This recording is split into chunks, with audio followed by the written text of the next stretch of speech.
And we will proceed sa semifinals of each division. Here are your matches.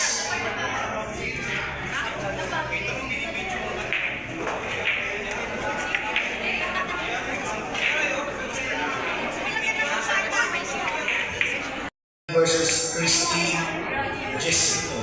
Even, race to 5. Table 10. Novice Division, Table 13. Chris Ann Trinidad versus Tala Laurena. Even, race to 5. Table 13. Intermediate Division, Table 11. Shane Legaspi versus Samantha Diaz. Samantha plus 1 win, race to 6. Maria Lakindaman. Maria plus 1 win, race to 6. Table 9. And for advanced division, table 8. Alia Alcaparra versus Olive Oliveros.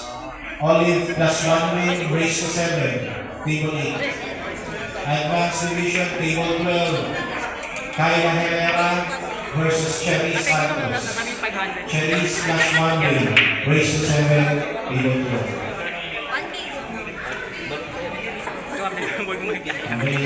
Ladies, you may now land for the siya, namasahe pa. Lugi pa rin ba masahe? Ikaw pa rin ang in the top, di ba?